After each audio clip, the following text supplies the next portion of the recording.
अगर इस्लाम के कारण आतंकवाद होता, मेरा सवाल जरा समझ लीजिए, अगर इस्लाम के कारण आतंकवाद होता तो दुनिया के कौन से देश में सबसे ज्यादा आतंकवादी होना चाहिए? इंडोनेशिया में। सऊदी अरेबिया बहुत छोटा है, पता नहीं हमारे बंबई के बराबर भी है कि नहीं। सऊदी अरेबिया बहुत छोटा है, सबसे ज्यादा आतंकवाद होना चाहिए इंडोनेशिया में, दुनिया का सबसे बड़ा मुस्लिम देश, वहां इस प्रकार का आतंकवाद नहीं है। नंबर 2, वो एरिया देखिए, अभी सवाल आपको बताया गया उसको याद रखिएगा।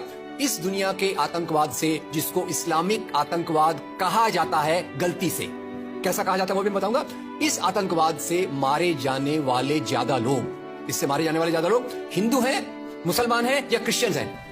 मुस्लिम है। इस्लाम के नाम पे आतंकवाद है, सबसे ज्यादा कौन मारा जाता है? मुस्लिम। अब तीसरी बात का ख्याल कीजिए, किस एरिया में इसका लोकेशन है? This terrorism is located in which area?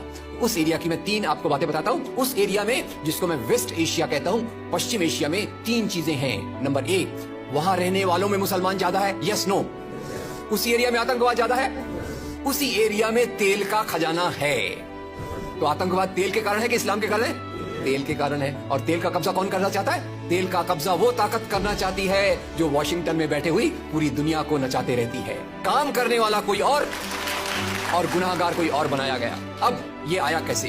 तो आपको बता दूं कि ये अल कायदा के जो मदरसे, अब मदरसा अपने आप में खतरनाक शब्द उसमें कर देते हैं, कुछ मदरसों में इस आतंकवाद की ट्रेनिंग दी गई। इस्लाम के कारण गलत। ये जो मदरसों में आतंकवाद की ट्रेनिंग दी गई, उसके पीछे भी जो हाथ था, 2 चीजों का था। सबसे बड़ा हाथ था अमेरिका का। अमेरिका ने $8,000 मिलियन, 7,000 टन हथियार दिए अल कायदा को। उनका ब्रेन वॉश किया गया। इस्लाम के जो 2 महत्वपूर्ण शब्द हैं, माफ कीजिएगा अगर मैं कुछ गलत कहूं, मैं इस्लाम का स्कॉलर नहीं हूं, समझने की कोशिश करता हूं, कुछ मैंने गलत कहा तो उसमें माफ कर दीजिएगा। तो 2 शब्दों को उन्होंने बदल दिया। एक शब्द था जिहाद। जिहाद तो जो है जिहाद अकबर, जिहाद असगर। जहां तक मेरी समझ है, जिहाद अकबर का मतलब होता है अपनी बुराइयों के खिलाफ लड़ना।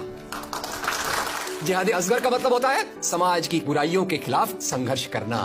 तो इस जिहाद शब्द का मतलब बदल कर दिया गया कि जो भी व्यक्ति आपसे असहमत है, जो भी व्यक्ति को, किसी को पहले काफिर लेबल करो। अब काफिर का भी एक बहुत अलग मतलब है, I won't go to the details of that.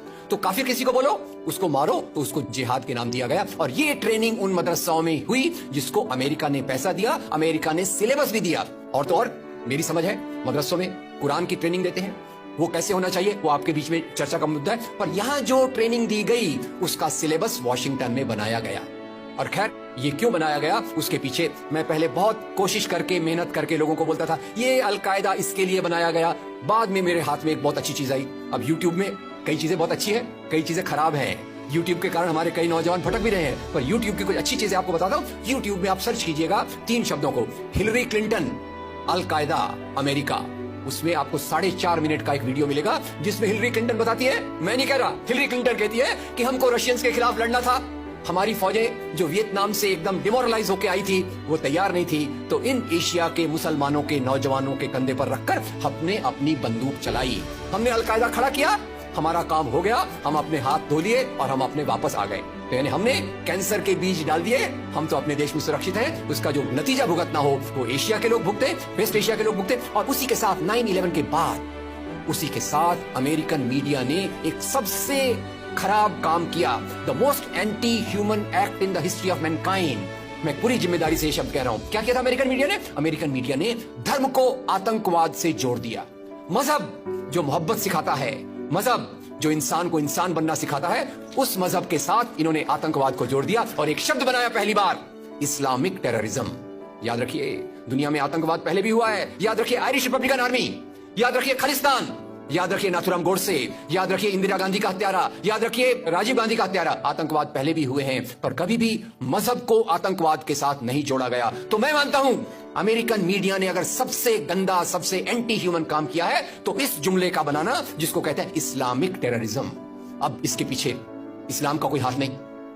जिहाद शब्द का मतलब बदल दिया गया और काफिर शब्द का मतलब बदल दिया गया। यहां से ब्रेन वॉश की एक प्रोसेस चालू हुई और इसी को मैं कहता हूं, ये प्रोसेस जो चालू की, ये प्रक्रिया एक कैंसर होती है। मेरा थोड़ा मेडिकल बैकग्राउंड है, मैं जानता हूं कैंसर शुरुआत में होता है, आपने ट्रीट कर लिया तो ठीक है, जब वो फाइनल स्टेज में जाता है तो पूरी दुनिया की बर्बादी करने पे तुल जाता है। और वही बात अल कायदा के साथ हुई। अल कायदा के बाद मामला वहीं खत्म नहीं होता।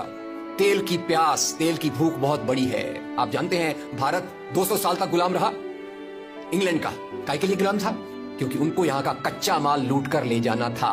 After colonialism there is imperialism, और ये इंपीरियलिज्म चाहता है दुनिया के रॉ मटेरियल्स, दुनिया के रिसोर्सेज को लूट कर अपनी समृद्धि को, अपनी प्रॉस्पेरिटी को बढ़ाया जाए। और उसी के चलते उन्होंने एक और काम किया, और वो काम था इराक पे हमला।